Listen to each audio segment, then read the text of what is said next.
Governor Sanwo-Olu reaffirms commitment to housing development. Federal House of Representatives Committee rejected 31 state creation proposal. Under foreign anger as aid worker dies after shooting in Democratic Republic of Congo. In sports, Nigeria's officials to take charge of 2026 Women's African Cup of Nations qualifiers. Now the details. I am Taiwo Baruwa.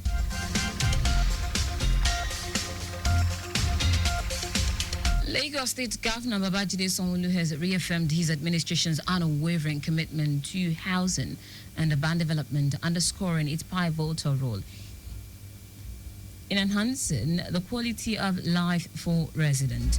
The governor stated this at the 31st Annual John Wood Ekpayong Memorial Lecture and the 2025 Fellows Induction Ceremony of the Nigerian Institution of Estate Surveyors and Valuers, NIESV. Governor Sanwo-Olu highlighted the administration's strides in housing development over the past 5 years and pledged to deliver more affordable homes before the end of his tenure. Sanwo-Olu, who was represented by the Secretary to the State Government, Bimbola Salohonde, commended the President and Chairman of the Council of NIESV, Victor Alunge, for the institution's continued collaboration with the Lagos State Government in advancing sustainable urban planning and development. He extended heartfelt congratulations to the Senate President, Gatula Kwabio, on his conferment as an honorary fellow of NIESV, as well as the 52 newly inducted fellows, commending their invaluable contributions to the profession and national development.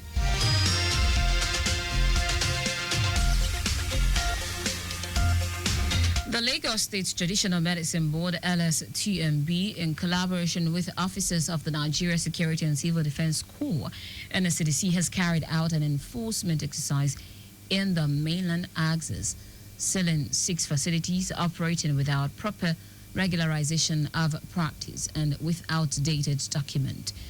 This is in response to the persistent non-compliance of some traditional medicine practitioners in the state. The enforcement action followed multiple notifications and warnings issued to the affected facilities, directing them to approach the board for registration and compliance with the Lagos State Health Sector Reform Law 2015. Speaking on the exercise, the registrar LSTMB, Babatunde Adele, emphasized that the state government will not tolerate continued disregard for regulatory requirements, stressing that practitioners must comply with the law to ensure public safety and professional accountability. Adele noted that the board has consistently engaged in awareness campaigns through print media and radio jingles to educate practitioners on the need for proper registration, particularly in light of the rising cases of quackery in the traditional, complementary and alternative medicine sectors. The registrar warned that erring practitioners will face penalties in accordance with the Lagos State Health Sector Reform Law 2015, adding that the board remains committed to safeguarding public health by enforcing strict compliance with regulatory provisions. The Tutor General and Permanent Secretary, Education District 2, Anike Adekoyi, has reiterated the importance of the mother tongue in society's development.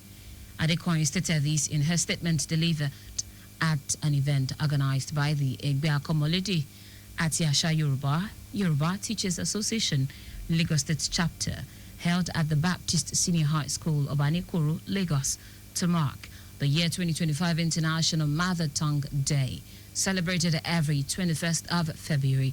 She noted that the use of traditional languages helps shape people's identity, preserve their heritage, and connect them to their roots. Adekoyi advised the mother tongues should be given priority over other languages in the school curriculum. Now to the rest of the stories. The House of Representatives Committee on Constitutional Amendment has rejected all 31 proposals for the creation of states. The House received proposals for the creation of 31 new states on the 6th of February.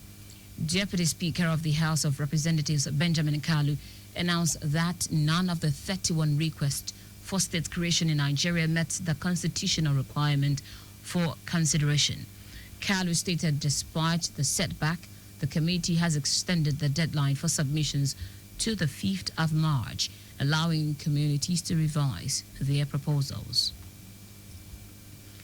Minister of Power Adebayo Adelabu has sought the assistance of the Japan International Cooperation Agency in securing potential co-financing support for the ambitious distributed access through renewable energy scale-up project. This initiative is set to expand energy access in rural and underserved communities, stimulating economic growth and sustainable development. Adelabu made the request during a high-level delegation of key stakeholders in Nigeria's power sector to Japan to strengthen bilateral energy partnerships. He stated that the 3-day strategic visit served as a critical platform to engage with Japanese energy leaders, policymakers, and the industry expert, with a focus on enhancing Nigeria's power infrastructure, improving grid reliability, and exploring innovative energy solutions. He added that the government aims to secure $200 million from the cooperation agency as part of plans to attract over $1 billion in private capital and additional financing from development partners.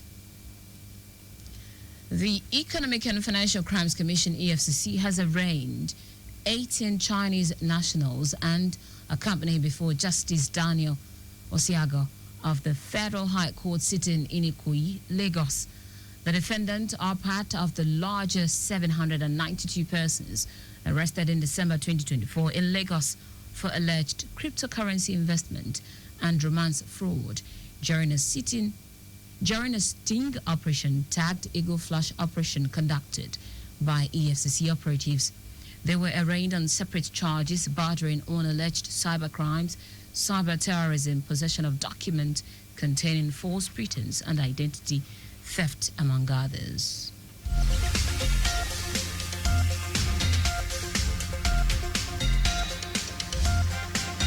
In foreign news now, an aid worker has died from gunshot wounds in Eastern Democratic Republic of Congo, where Rwanda-backed rebels who captured 2 key cities in recent weeks are trying to seize more territories. Jerry Muhindo Cavalli, 49, was injured 2 days ago by a bullet that struck the Medicine Sans Frontières MSF office in Masisi, where he was working. He was taken to hospital in Goma for life-saving treatment but died of his wounds on Saturday.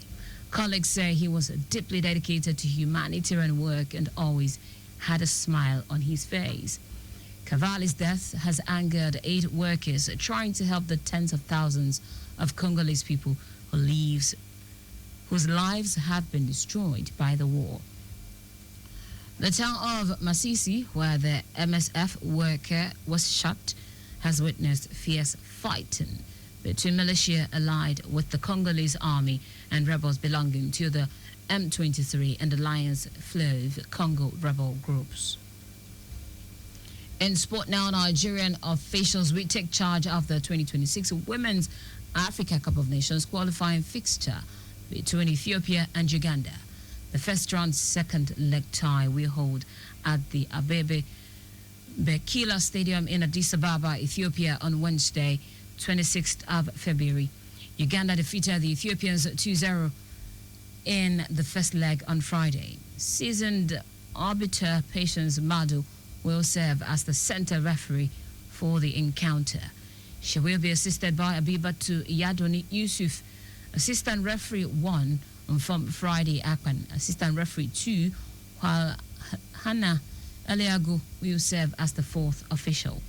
Referee assessor for the game will be Dade Camille Zealand of South Africa, while Christian Mukaboka from Rwanda will act as match commissioner. And that's it on the news at 6, but just before we go, speed thrills but kills. Please do not drive beyond specified speed limit. You can follow us and like all of various social media platforms. X at Traffic Radio 961, Facebook Lagos Traffic Radio 96.1 FM, Instagram Lagos Traffic Radio 961. Subscribe and watch our news and programs live on YouTube at Traffic Radio 961. You can also visit our website www.trafficradio961.ng. Did you know that the Sanwo-Olu administration provided 450,000 pupils with e-learning devices? You can get more details on the Lagos State Government website. To end the news, here are the highlights of the major stories. Lagos State Governor Babajide Sanwo-Olu has reaffirmed his administration's unwavering commitment to housing and urban development, underscoring its pivotal role in enhancing the quality of life for residents. The House of Representatives Committee on Constitutional Amendment has rejected all 31 proposals for the creation of states, citing failure to meet constitutional requirement. We also told you that an aid worker has died from gunshot wounds in Eastern Democratic Republic of Congo, where Rwanda-backed rebels who captured 2 cities in recent weeks are trying to seize more territories.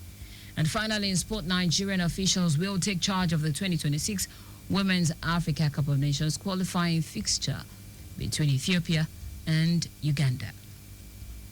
For contact with the newsroom, send a message to info@trafficradio961.ng.